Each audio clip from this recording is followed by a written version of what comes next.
नमस्कार दोस्तों, स्वागत है इस वीडियो पे जिस पे हम लोग बात करने वाले हैं परिमेय तथा अपरिमेय संख्याओं पर। कुछ संक्रियाएं होती हैं दोस्तों, ठीक है। इस तरह की संक्रियाएं होती हैं, जैसे यहाँ पे लिखा है कि परिमेय संख्या और परिमेय संख्या को जोड़ते हैं तो क्या आता है, अपरिमेय अपरिमेय को जोड़ेंगे क्या आएगा, परिमेय अपरिमेय को जोड़ेंगे तो क्या आएगा। तो इस तरह के हम लोग डाउट्स इसमें क्लियर करेंगे।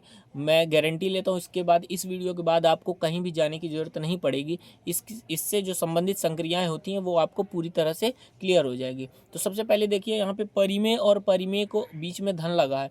इसका मतलब है दोस्तों कि जब भी कोई एक परिमेय संख्या को दूसरे परिमेय संख्या से जोड़ेंगे, ध्यान से समझना, जब एक परिमेय संख्या को दूसरे परिमेय संख्या से जोड़ेंगे तो रिजल्ट में भी हमें क्या मिलेगा, परिमेय संख्या मिलेगा। इसी प्रकार अगर कोई एक परिमेय संख्या है उसमें से दूसरी परिमेय संख्या को घटाते हैं तो हमारे पास आंसर क्या मिलेगा, परिमेय संख्या मिलेगा, ठीक है। इससे देखो उदाहरण से समझते हैं दोस्तों। जैसे परिमेय संख्या क्या होती है, बिना रूट वाली जो संख्या होती है, जिनमें रूट नहीं लगा होता है, उन्हें हम लोग परिमेय संख्या कहते हैं। जैसे यहाँ पे देखिएगा, यहाँ पे हमने लिखा है 10, तो 10 में 10 और 2 को जोड़ेंगे। देखिए दोस्तों, यहाँ पे 10 भी क्या है, ये भी परिमेय संख्या है, ये भी क्या है, ये भी परिमेय संख्या है। और यहाँ पे 2 भी क्या है दोस्तों, ये भी परिमेय संख्या है, ये भी क्या है, परिमेय संख्या, ये भी परिमेय संख्या। और जब इनको जोड़ेंगे तो रिजल्ट आएगा हमारे पास 12। और ध्यान से देखो तो 12 भी क्या है, परिमेय संख्या है, क्या है, परिमेय संख्या।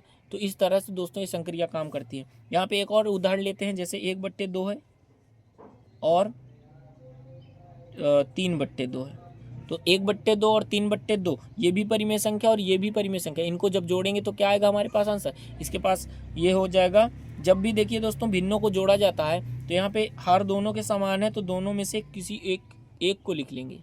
दोनों हर जो है नीचे वाली संख्याएं समान है तो दोनों में से किसी एक को उतारेंगे।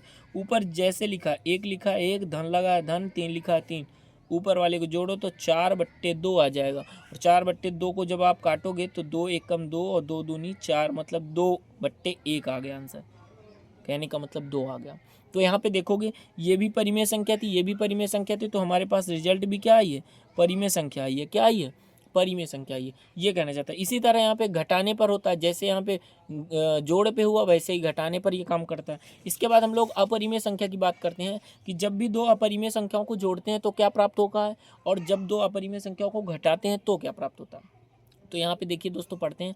यहाँ पे लिखा है अपरिमेय संख्या प्लस अपरिमेय संख्या बराबर होती है अपरिमेय संख्या। इसका मतलब दोस्तों क्या हुआ, इसका मतलब हुआ जब भी दो परिमेय या दो से अधिक भी हो सकती हैं, दो से अधिक या दो परिमेय अपरिमेय संख्याओं को दोस्तों जब जोड़ते हैं हम लोग तो उसका जो रिजल्ट आएगा वो भी अपरिमेय संख्या आती है। अपरिमेय संख्या क्या होती है, जैसे यहाँ पे हमने लिखा √2 धन √2, तो इनको जोड़ते कैसे हैं देखना, ध्यान से। जब भी रूट वाली संख्या को जोड़ते हैं तो देखिए दोस्तों, ऐसा मत कर देना कि √2 4 हो जाएगा। कोई बच्चा सोच रहा होगा सर जी इसका आंसर √4 होगा, नहीं, इसका आंसर ये गलत है। ऐसे कैसे होगा, जब भी रूट के अंदर जो संख्या लिखी होती है जब इनको जोड़ा जाता है तो इनको हम वैसे ही नोट कर देते हैं जैसे लिखी है। तो जोड़ते किसको हैं, जोड़ते हैं हम इसके बगल वालों को। बगल वाले में क्या है, जैसे इसके बगल में कुछ नहीं तो इसके बगल में 1 है और इसके बगल में भी 1 है, तो 1 और 1 मिल करके कितना हो गया दोस्तों, 2 हो गया। इस तरह से जोड़ते हैं। अब ये देखना ध्यान से दोस्तों, यहाँ पे हमारे पास √2 है, ये हमारे पास अपरिमेय संख्या है। ये क्या है हमारे पास, अपरिमेय संख्या है, अपरिमेय संख्या है।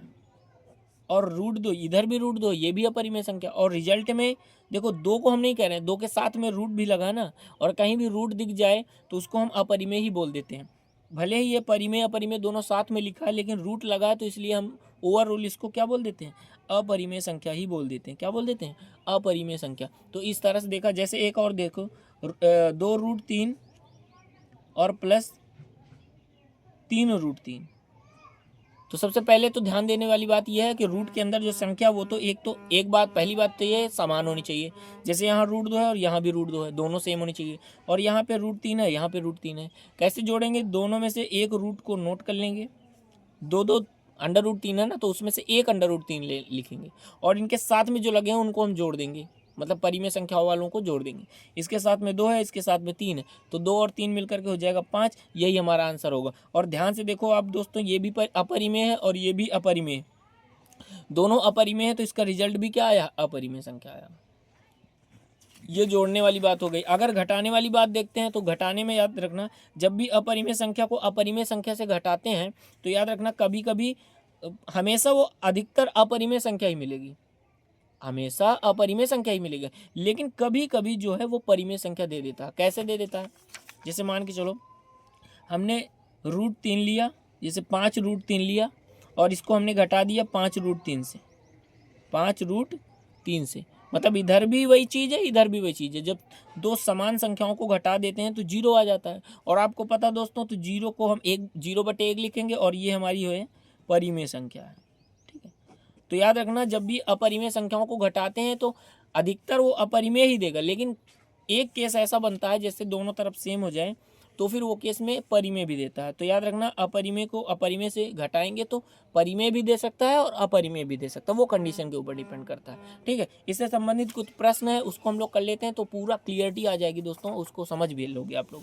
जैसे यहाँ पे कुछ सवाल है, यहाँ पे है 4√2, यहाँ पे 1√2, इनको घटाते हैं तो ध्यान देना यहाँ पे 2 हैं तो हम एक जगह √2 लिखेंगे और इसके पास 4 है इसके पास 1 है तो ये हो जाएगा 4 में से 1 जाएगा 3 बचेगा। यहाँ पे देखिए ये यहाँ पे रूट वाली संख्या ही बराबर नहीं है तो हम इसको ना तो जोड़ेंगे ना तो घटाएंगे। यहाँ पे देखिए √6 दोनों जगह रूट समान है तो हम क्या करेंगे, दोनों में से किसी एक को नोट करेंगे और 9 में से, यहाँ पे देखिए दोस्तों यहाँ पे 9 नहीं 19 है, 19 में से 10 को घटाएंगे तो हमारे पास कितना बचेगा, 9 बचेगा। ठीक है दोस्तों, यहाँ पे देखिएगा दोनों में से कोई एक √7 नोट करेंगे, 12 में से 6 जाएगा तो 6 बचेगा।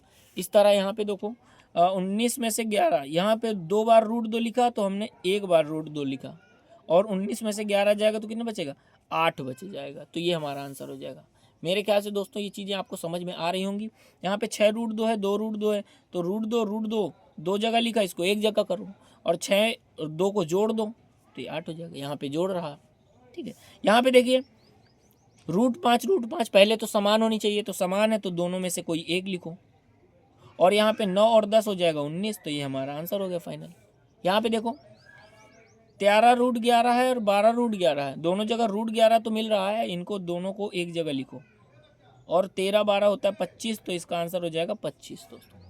यहाँ पे देखिए 100√2 है, 2√2 है तो मेरे ख्याल से 102√2 आ रहा होगा आंसर दोस्तों। इसको आप लोग थोड़ा सा मेरी भी हेल्प करिए और कमेंट में बताइए कि इसका आंसर क्या होगा। और वीडियो अगर अच्छी आई, पसंद आई है तो लाइक करिएगा, शेयर करिएगा और सब्सक्राइब तो ज़रूर करिएगा। ठीक है, ताकि आगे आने वाली इस तरह के इम्पोर्टेंट आपके लिए वीडियो जो है वो मैं बनाता रहूँ। ठीक है।